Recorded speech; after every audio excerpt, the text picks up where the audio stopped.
Guys, smash the like button on this video. Really smash the like button. Guys, let's get this video to as many likes. As you guys know, I really need you to smash the like button. Guys, you're going to enjoy this video as well. That's why I want you to smash the like button even more. I'm going to talk about a guy that I've had a lot of requests to talk about, but I haven't actually got around to talking about him. But there's some news that really got my ears perking, and I want to talk about this guy. So Dmitry Bivol is in negotiations to fight Zurdo Ramirez next. Gilberto Ramirez, a former super middleweight champion who has now moved to a light heavyweight and is, I believe, mandatory to Dmitry Bivol's WBA world title. For people that didn't know about Zurdo Ramirez is 44-0. He's beaten, not a lot of top, not many elite fighters. Some of the names I went through his resume. He's beaten Arthur Abraham, who was kind of past his best. He's beaten Sullivan Barrera, but apart from that, his resume is really poor. A lot of people say, no, he's going to beat Floyd Mayweather's record. Come on. Let's be real. The guy's fought literally nobody. And everyone's saying he's going to beat Floyd Mayweather's record. He's like, how many Hall of Famers and how many world champions did Floyd Mayweather fight in that 50-0 compared to Zurdo Ramirez? This guy's biggest names are Sullivan Barrera and Arthur Abraham. I think that tells you all you need to know. But that in itself, Zurdo Ramirez is a guy that hasn't fought anybody. His resume is very, very padded, and he's 44-0. It's time to really step up and show what he's about. I've been watching a lot of Zurdo Ramirez and watching his fights. He's a very methodical southpaw. He throws. He's not the quickest guy. He's just methodical, kind of hammering blows. But if I'm honest with you, I'm not entirely that impressed from what I've seen so far. And that's probably the reason why his resume is a little padded. Maybe they protected him. Maybe Golden Boy feel that they can make him, a star or however they see it. But his resume is really padded. And to be honest, when I watch him fight, he doesn't look that impressive. Some people are very high on him. Some people are not so high on him. But I think it's time now where we need to see him step up and fight. Fighting guys like Arthur Abraham who are past their best, or Sullivan Barrera, again, another one past his best, doesn't really tell us much about Zurdo Ramirez. We need to see Zurdo Ramirez in there with someone of elite level, and Dmitry Bivol will definitely be somebody of elite level. Now, Oscar De La Hoya said Zurdo Ramirez is mandatory to fight Dmitry Bivol, and he will get revenge for Canelo Alvarez, which we'll have to wait and see if he can get revenge. But yeah, there's definitely a storyline there. Obviously, Zurdo Ramirez is Mexican, so they can build it. Oh, it's revenge, for Canelo. But even though Zurdo's his own man, Canelo doesn't need somebody to get revenge for him. I'm pretty sure Canelo's going to be looking to fight Dmitry Bivol again in the future, where he can get his own revenge. But if you see where I'm going with this, they can build a fight into something like that, and it's definitely a fight that would sell. It's definitely a fight that fans would get interested in, because there's a lot of question marks around Ramirez. We don't really know how good. And just previously, the fight before Bivol fought Canelo, there was question marks around Bivol. We didn't know how good Bivol was. Yeah, we saw him against Smith, but we didn't really know how good Dmitry Bivol was, but we found out. The same thing with Zurdo Ramirez. I do think Bivol looks far more impressive than Zurdo Ramirez. I think Ramirez is a good fighter, but I'm not that impressed.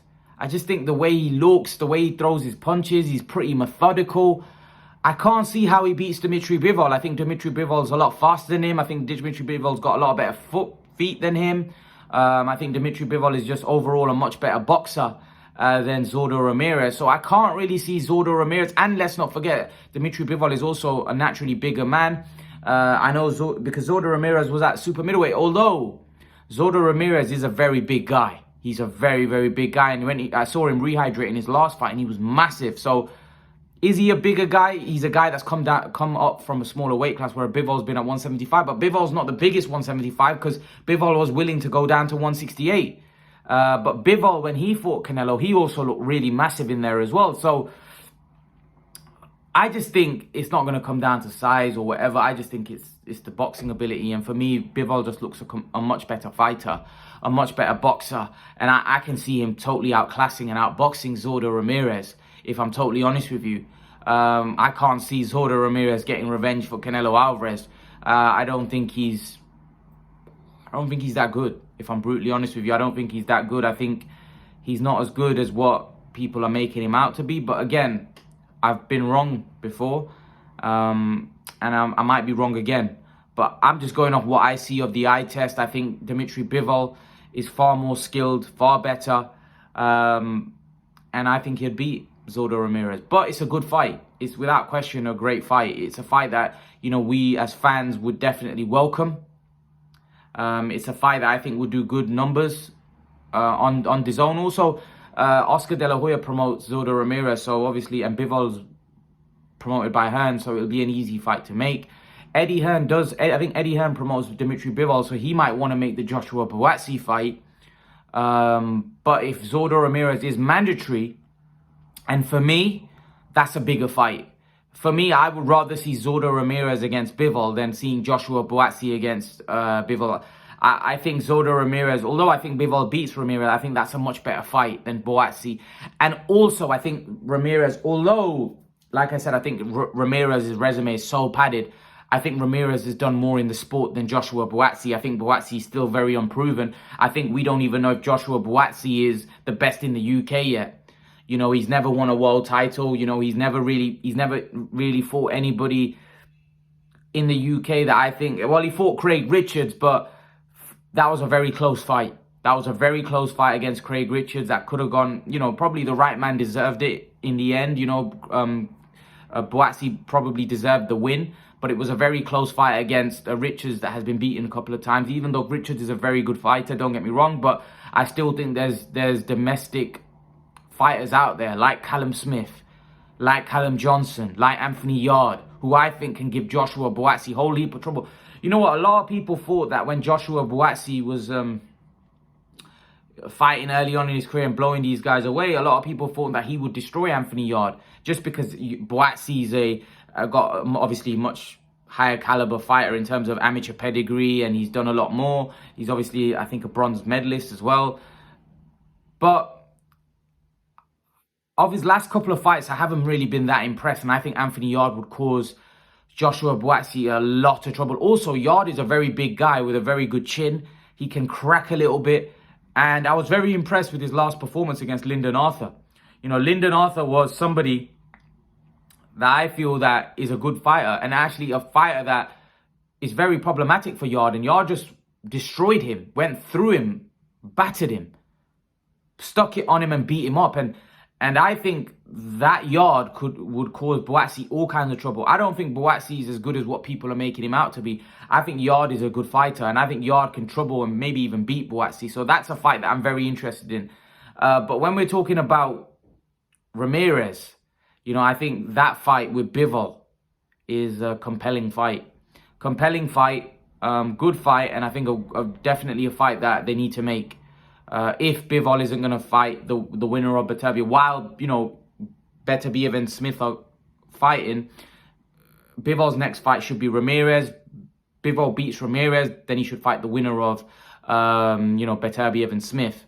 And that's how I think it should, they should play it out. But I definitely think in the meantime, while Bivol is waiting for the winner of that fight, I think the Ramirez fight is a very appealing fight and a fan-friendly fight. So hopefully they can get that made. I'm looking forward to it. Bivol wins for me, but at the end of the day, we just don't know.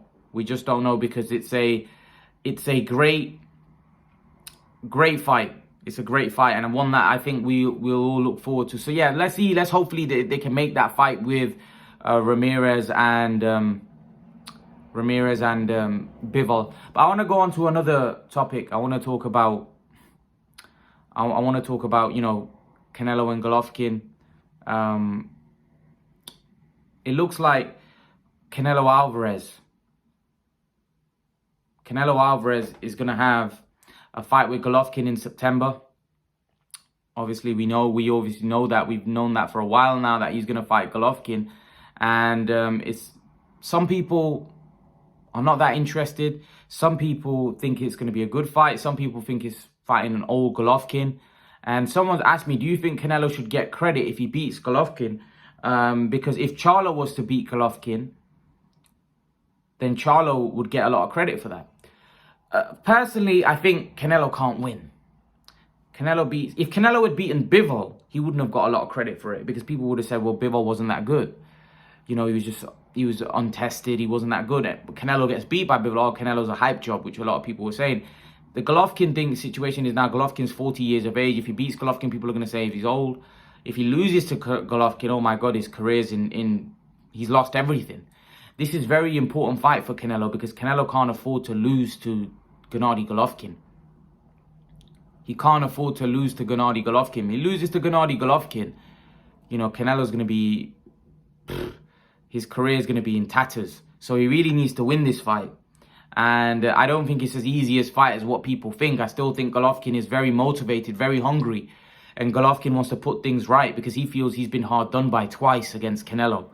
So he's going to come in, he's going to come out hard. He's going to come in there looking to absolutely wipe the floor with Canelo. So it's not going to be an easy fight, because there's history there. Golovkin wants to put things right. So Golovkin's not coming to lie down here. Golovkin's coming to really put a beating on Canelo here. So this is going to be a very difficult fight. It's not going to be easy.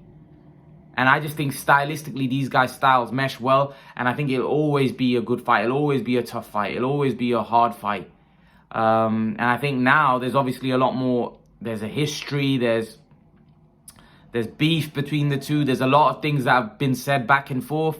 So I think Golovkin is very motivated. I think Canelo is very motivated. I don't think Canelo is going to be thinking about Bivol. I think he's going to be thinking about this fight, because Canelo knows that he's under a lot of pressure now. After losing to Bivol, his legacy's at stake here. I don't know who it was. Was it Roy Jones, or was it, I can't remember who said it. He said that Canelo's legacy is at stake here now. Everything that he's done is under stake. But he loses this against Golovkin, his legacy's been wiped. People will say, you know, Golovkin got robbed twice and now he's beating him legitimately. He got beat by Bivol. Any top fighter, well, he got beat by Floyd Mayweather. Any top fighter Canelo fought, he always gets beat. That's the narrative that's going to be spun. So he can't afford to lose this fight against Golovkin. He just can't. He just can't. He has to win. He has to win. So Canelo is going to have to put, in my opinion, put in a career best performance. And I think he will. I think Canelo Alvarez knows how important this fight is. I think he'll be training ever so hard. I do think with Canelo as well, I think Canelo's been training so hard. He's got to be careful. He's got to be careful that he doesn't overdo it, because, you know, the last couple of years, Canelo's been putting so much work. He's been fighting like 4 times, 3, like he's been fighting so much. You know, all that training, all that, the camps, all those camps, they take it out of you, man. They take it out of you. He's been fighting so constantly, you know, that he's not, like, he's almost not fresh. You know, he's fighting so much. You know, he's just fought Bivol in a tough fight in May. Now he's going to fight in September. You know, I think he needs to go back to fighting twice a year. Now, what he's done this year, and then he was talking about fighting in December.